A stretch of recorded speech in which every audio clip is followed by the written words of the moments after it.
అధికారం పార్టీలో ఉన్నారు, మేము ఏమన్నా చేయగలుగుతాము, ఎక్కడికన్నా వెళ్ళగలుగుతాము, పోలీస్ డిపార్ట్మెంట్ని అడ్డు పెట్టుకొని ఎన్ని అరాచకాలన్నా చేయగలుగుతామని చెప్పి ఈరోజు వైఎస్ఆర్సీపీ నాయకులు చేసే కార్యక్రమాలన్నీ చూస్తున్నాము, భరిస్తున్నాము, ఓపికగా ఎదురు చూస్తున్నాం మా టైం వచ్చేదానికి. ఈ రోజు భాగ్యనగరం గ్రామంకి నేను ఇంటింటికి వస్తున్నానని చెప్పి గత 2 రోజుల నుంచి చెప్పడం జరిగింది. ఈ పక్కనున్న కొండాపురం అనే గ్రామంకి ఎమ్మెల్యే వస్తున్నాడని చెప్పి ఆయన ప్రోగ్రాం ఫిక్స్ అవ్వడం జరిగింది. నేను పొద్దున ఎస్ఐ గారితో మాట్లాడినప్పుడు ఆయన నన్ను ప్రోగ్రాం క్యాన్సిల్ చేసుకోమని చెప్పి చెప్పడం జరిగింది. మండలంలో ఉన్న పెద్ద పెద్ద నాయకులు కావచ్చు, గ్రామస్థాయి నాయకులు కావచ్చు, ప్రతి ఒక్కరికి కూడా నోటీసులు ఇచ్చి మీరు ఈరోజు తెలుగుదేశం పార్టీ కార్యక్రమం భాగ్యనగరం గ్రామంలో చేస్తే మీ అందరి మీద కేసులు పెడతామని చెప్పి పోలీస్ డిపార్ట్మెంట్ వాళ్ళు అందరికీ నోటీసులు ఇవ్వడం జరిగింది. కానీ ఇంటింటికి తిరిగేది నేను, ఇది ఒక పార్టీ ప్రోగ్రాం. నేను ఇంటింటికి తిరుగుతున్నప్పుడు నోటీస్ ఇవ్వాల్సింది ఎవరికండి? నాకు ఇవ్వాల నోటీసు. గ్రామ స్థాయిలో ఉన్న లీడర్లకు ఇచ్చి, మండలం స్థాయిలో ఉన్న లీడర్లకు ఇచ్చి వాళ్ళని ఇళ్లకాడి నుంచి రానికుండా చేసి నన్ను రోడ్డు మీద నేను బయలుదేరుతున్నానని తెలుసు, నేను ఈరోజు ప్రోగ్రాము ఉందని తెలుసు. ఎస్ఐ గారికి నేను 4 గంటలకు వచ్చి 5 గంటలకల్లా వెళ్ళిపోతాను, చిన్న గ్రామము 1 గంటలో అయిపోగొట్టుకుని నేను వెళ్ళిపోతానని చెప్పడం జరిగింది. ఆయన కూడా దానికి ఓకే చెప్పినాడు. గ్రామంలో ఉన్న లీడర్లందరూ కూడా దానికి సంబంధించిన ఏర్పాట్లు చేసుకున్నారు. గ్రామంలో కొద్దిసేపు వాళ్ళకు పోలీసులు ఉన్నారు.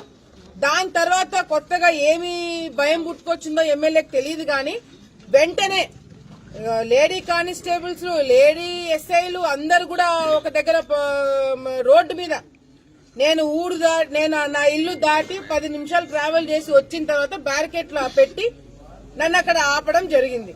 నిజంగా ఈ ప్రోగ్రాము పెట్టడం వల్ల లా అండ్ ఆర్డర్ ప్రాబ్లం వస్తుంది, ఇబ్బంది కలుగుతుంది, ఇరు వర్గాలు కొట్లాడుకుంటారని మీకు తెలిసినప్పుడు, లేదా మీకు సమాచారం ఉంది అని ముందు జాగ్రత్తగా చేయాలనుకున్నప్పుడు నాకు నోటీస్ ఇవ్వాలా.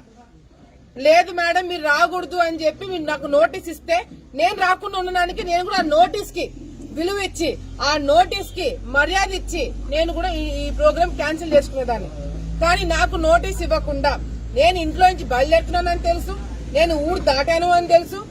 కేవలము తెలుగుదేశం పార్టీ వాళ్ళని ఇబ్బంది పెట్టారా, వాళ్ళ ప్రోగ్రాం క్యాన్సిల్ చేపించి ఊరందరి ముందర మేమే గొప్ప అని చెప్పుకోవాలి ఒక నీచమైన ఆలోచనతో నడి రోడ్డు మీద నన్ను పోలీస్ డిపార్ట్మెంట్ తో వాళ్ళతో ఆపిచ్చి నన్ను అరెస్ట్ చేస్తామని చెప్పి బెదిరించి నా కార్ డోర్ ఓపెన్ చేసి పోలీస్ డిపార్ట్మెంట్ వాళ్ళు నన్ను బయటికి లాగాలని చూశారు. ఏ స్థాయికి దిగజారుతున్నారు. నిజంగా అంటే మమ్మల్ని చూసి నీకంత భయం పుట్టుకోయింటే ఇళ్లలో కూర్చో, ఇంట్లో కూర్చో. పోలీస్ డిపార్ట్మెంట్ అడ్డు పెట్టుకొని నన్ను రోడ్డు మీద ఆపాలని చూస్తావా? సిగ్గుందా? నాకు తెలిసి మీ గతంలో మీ పెద్దనాన్న కూడా ఎమ్మెల్యేగా చేసినారు. మీ తరం వాళ్ళు చాలా మంది ఇక్కడ రాజకీయంగా ఉండినారు. ఏ ఒక్కరు కూడా ఈ స్థాయికి దిగజారినారు. ఏ ఒక్కరు కూడా పోలీస్ డిపార్ట్మెంట్ అడ్డు పెట్టుకుని ఇంత నీచానికి ఇచ్చేస్తున్నారు ఆడవాళ్ళ మీద.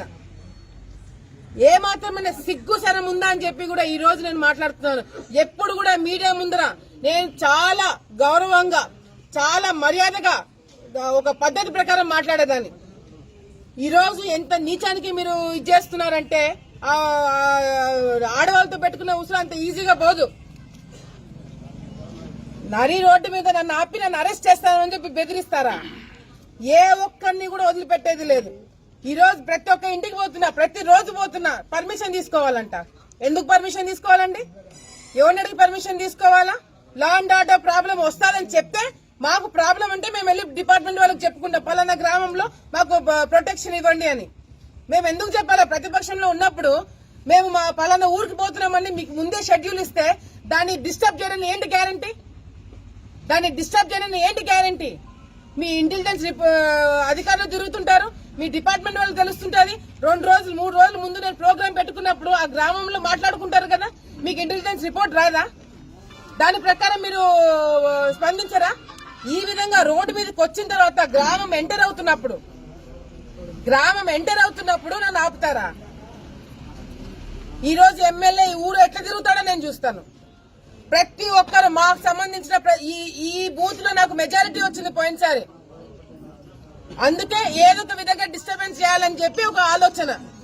మొత్తం ఊరంతా ఇళ్ళకి తాళాలు వేసుకొని వచ్చి ఇక్కడ రాబోతున్నారు. ఎమ్మెల్యే ఎట్లా తిరుగుతాడో నేను చూస్తాను. ఈ ఇంటికి కాఫీ తాగడానికి వస్తానని చెప్పి పర్మిషన్ తీసుకుని నేను రావాలా? ఎవరిని అడగాలండి పర్మిషన్? ఎవరిని అడగాల పర్మిషన్? నేను ప్రతిపక్షంలో ఉన్న వాళ్ళు మా మీద అటాక్ చేస్తున్నారు, మా మీద కేసులు పెడుతున్నారు, ఆడ మోగా తేడా లేకుండా అరెస్ట్ చేస్తున్నారు. మీరు కేసులు పెడతామంటే మేము భయపడిపోతామా? అన్నిటికీ తెగించి ఈ రోజు రాజకీయాల్లో దిగినా, నేను అన్నిటికీ సిద్ధమయ్యే రాజకీయాల్లో దిగినాను. ఈ మీకు తిరగడానికి మీకన్నా ఎక్కువ హక్కు నాకుంది. ప్రజలు ఓట్లేశారని చెప్పి మాట్లాడుతున్నారు. ప్రజలు ఓట్లేసింది మీకు కాదు. మీ ముఖాలు చూసి ఎవరు ఓట్లేదు. అయ్యో పాపం అని జగన్మోహన్ రెడ్డి గారిని చూసి మీకు ఓట్లేశారే తప్ప మీ ముఖాలు చూసి ఎవడు ఓటు కూడా వేయలేదని చెప్పి కూడా సందర్భంగా మీకు మళ్ళీ ఒకసారి గుర్తు చేస్తున్నా.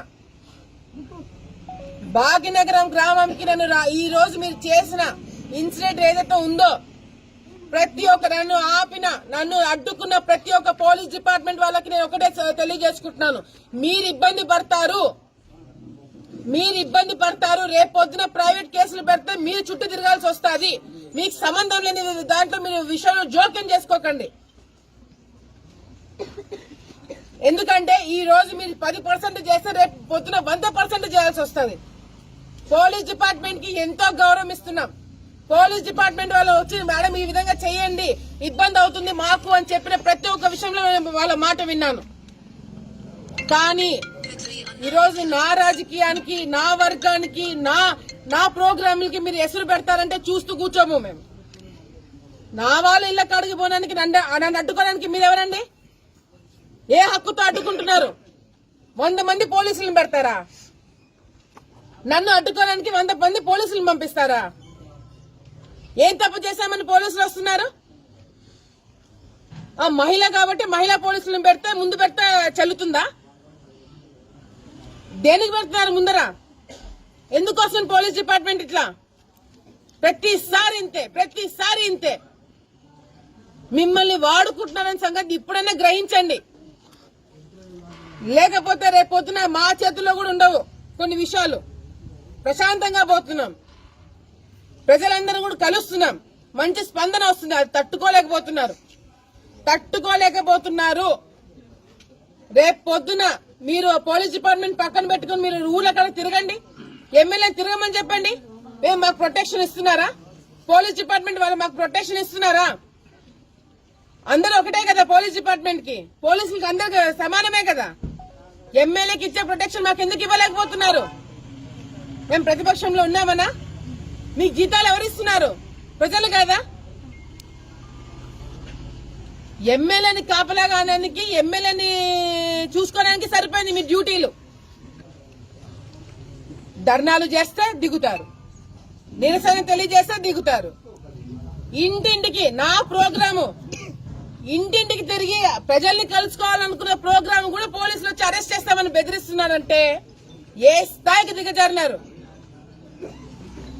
ఇప్పుడు నుంచి ఎమ్మెల్యే పెట్టుకున్న ప్రతి ఒక్క షెడ్యూల్ నాదే. ఏ ఊరికి తిరిగితే అదే ఊరికి నేను పోతా. ఎట్లా అడ్డుకుంటారో చూస్తాను, ఎన్ని రోజులు అడ్డుకుంటారో చూస్తాను. ఒక్క భాగ్యనగరమే అనుకుంటున్నారేమో. రేపు పొద్దున ఎమ్మెల్యే ఇంటి నుంచి బయటికి వచ్చిన ప్రతి సెకండ్ నేను ఎండబడతాను. ఆపగలుగుతారా? తట్టుకోగలుగుతారా? ఏమంటే మేము ఫ్యాక్షన్ అని చెప్పి మాట్లాడుతున్నారు. మీ మూతుల ఫ్యాక్షన్. మీరు చేసేది ఫ్యాక్షనిజం కాదు. ఫ్యాక్షన్ లో అంతో కొంత నీతి ఉంటది, నిజాయితీ ఉంటది. మీరు చేసేది రౌడీయిజం, మీరు చేసేది గూండాయిజం.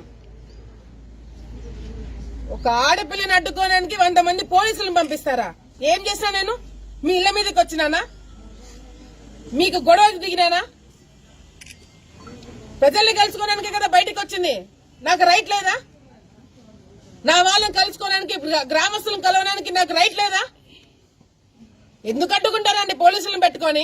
ఇప్పుడు కూడా బయట చూడండి, మీడియా మిత్రులు చూడండి, చూపించండి. 2 పోలీసు వ్యాన్లు నా వెనకాల పెట్టారు. ఎస్ఎస్ఎల్ నా చుట్టూ తిరుగుతున్నారు.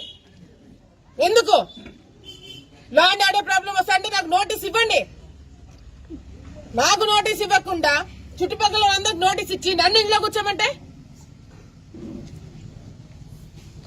డెఫినెట్ గా ఈ ఊర్లో ఎమ్మెల్యేని తిరగకుండా నేను చేస్తాను.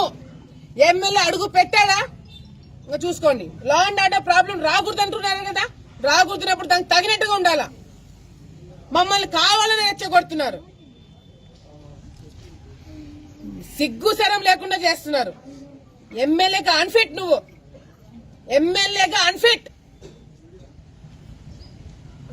నీ ఇంట్లో అవినీతి ఆపలేకపోతున్నావు, మీ నాన్నని పక్కన పెట్టి అవినీతి కార్యక్రమాలు చేస్తున్నావు, మీ నాన్నకి ఎమ్మెల్యే టికెట్ వద్దని నువ్వు తిరుగుతున్నావు. నువ్వు ఒక రాజకీయ నాయకుడివి, you are unfit. MLA post కి నువ్వు అన్ఫిట్. అది నేను కదా రేపు పొద్దున ప్రజలు చెప్తారు.